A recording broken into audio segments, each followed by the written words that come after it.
We are Onyx Imaging. We are the highest rated and most reviewed printer service center in Oklahoma.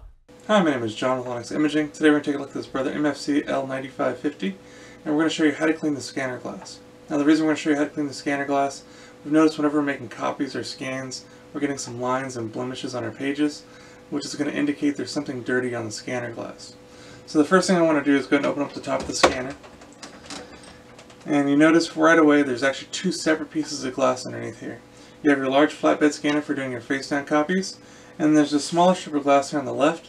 And what that's for is whenever you're using this top document feeder here to do any kind of copying or scanning, all that's going to be done on this small strip of glass here on the left.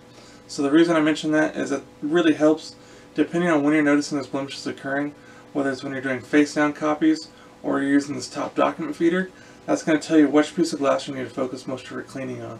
So that's just a really good troubleshooting trick for you. So once you have that figured out, what you need is a lint-free cloth, your favorite glass cleaner. If you don't have something like glass cleaner available, you can use something like rubbing alcohol, but glass cleaner is definitely preferred. And then the biggest tip I can give you is to please always apply your cleaner directly to your cloth. You never want to apply your cleaner directly to the glass on the printer. If you do that, you run a very high risk of the cleaner seeping underneath the glass, and then you can cause a lot more problems than you started with. So please always apply the cleaner directly to your cloth, never directly to the glass in the printer. So once you have your cleaner on your cloth, we're just going to go ahead and start wiping down the scanner glass. And we want to make sure we remove any kind of dust, fingerprints, dirt, any kind of ink buildup, whiteout buildup, anything like that. It's all very common to find on your scanner glass. And again, we want to make sure we clean both pieces of glass. In our case, we're noticing most of the blemishes occurring when we're using that top document feeder. So although I already wiped down the flatbed scanner, I really want to focus on making sure I get this little strip of glass on the left very, very clean. There's a little bit of ink on it, and keep in mind, if you have a little bit of ink or something that's on the glass, it does take a little bit longer, a little bit more elbow grease to get that off.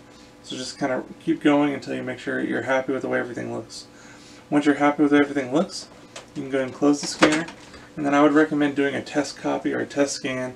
And since I cleaned both pieces of glass, I would actually test both pieces of glass. Make sure I'm happy with the results. If you are, then you're good to go. If you're still getting some slight blemishes, that's going to indicate there's still something on that scanner glass. Repeat that process one more time, that should take care of it. Other than that, if you have any questions or concerns, please feel free to reach out to Onyx. We'd love to help answer those for you. Also, if there's any way we can help supply with any of your printer office supply needs, please feel free to reach out to Onyx. We'd love to help supply those for you as well. We hope you have a great day and you're back up and printing. Thank you. Thank you for watching. If you're interested in how you can receive free labor on all of your service calls, as well as how to qualify for free printer upgrades, contact us today. We are here for all of your printer and office supply needs.